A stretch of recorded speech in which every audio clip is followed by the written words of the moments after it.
දවස YouTube channel එකට ඔයාලා හැම කෙනෙක් මාදරෙන් පිළිගන්නවා. තමන්ගේ කෙස් කලඹ නිරෝගීව වගේම ලස්සනට තියාගන්න කාන්තාවන් ඕනෑම දෙයක් කරන්න සූදානම්. නිරෝගී කෙස් කලඹක් හිමි කරගන්න සුදු ලුණු යොදාගන්නේ කොහොමද කියලා අද අපි ඔයාලට කියලා දෙනවා. හිස කෙස් ගැලවී යාම වළක්වා ගන්න වගේම හිස කෙස් වර්ධනය වේගවත් කරන්නත් සුදු ලුණු යොදා ගන්න පුළුවන්.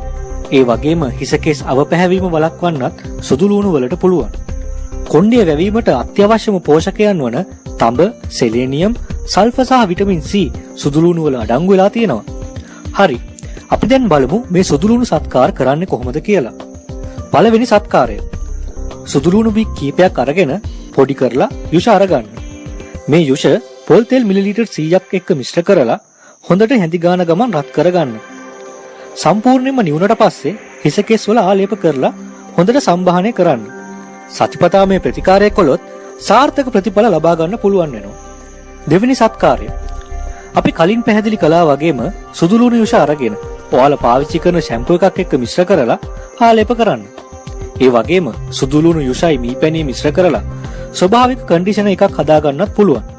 සුදු ලුණු එක්කලාට පස්සේ ඇතිවන දුගඳ නැති කරන්න ඉඟුරු යුෂ සුවල්පයකුත් එක් කරගන්න අමතක කරන්න එපා.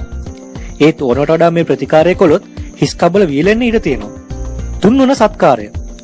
සුදු ලුණු බික් කීපයක් ඔලිව් තෙල් මිලිලීටර් 100ක් විතර අඩංගු භාජනයකට දාලා ස්වභාවිකව මිශ්‍ර වෙන්න සතියක් විතර තියන්න. නිින්දට යන්න කලින් මේ මිශ්‍රණය හිස් කබලේ ආලේප කරන්න. මේ සත්කාරය සාර්ථක කරගන්න නම් අවදි වුණාට පස්සේ කොණ්ඩේ සහ හිස් කබල හොඳින් සෝදන්න. හතරවෙනි සත්කාරය. හිස කෙස් ගැලවිලා ගිය ස්ථානවල සුදු ලුණු බික් එක ගානේ පොඩි කරලා හොඳට ගාන්න. රාත්‍රියේදී තමයි මේ ප්‍රතිකාරය කරන්න ඕන. පැයකට පස්සේ ඔලිව් තෙල් ගාලා හොඳට සම්බාහනය කරන්න. පස්සේ හිස් වැස්මක් පැනඳගෙන නිදා ගන්න. අවදි වුණාට පස්සේ අනිවාර්යයෙන්ම හිස් කබලයි කෙසුයි හොඳට හොදන්න. මේ ප්‍රතිකාරය දිගටම කළොත් හිස කෙස් අඩු තැන්වල නැවත හිස කෙස් වර්ධනය වෙනවා දකින්න පුළුවන් වෙයි. පස්වෙනි සත්කාරය. සුදු ලුණු තෙල් අපිට ගෙදරදීම හදාගන්න පුළුවන් වගේම සුපිරි වෙළඳ සැල් වලින් ගන්නත් පුළුවන්. සුදු ලුණු යුෂයි ඔලිව් තෙලුයි මිශ්‍ර කරලා සති දෙකක් විතර තියන්න. ඔලිව් තෙල් වෙනුවට ආමන්ඩ් තෙල් යොදා ගන්නත් පුළුවන්. තෙල් එක හදාගත්තට පස්සේ භාවිතා කරන අතරතුරේදී ශීතකරණය තියන්නත් අමතක කරන්න එපා. 6 වන සත්කාරය. මේක තමයි සරලම සත්කාරය. සුදු ලුණු යුෂ හිස කෙස් වල වගේම හිස් කබලේ ආලේප කරලා හොඳින් සම්බාහනය කරන්න. විනාඩි කිහිපයකට පස්සේ ෂැම්පූ සහ කන්ඩිෂනර් භාවිතා කරලා හිස හොඳට හොදන්න.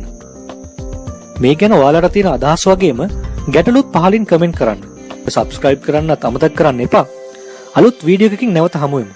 ඔබට ජය.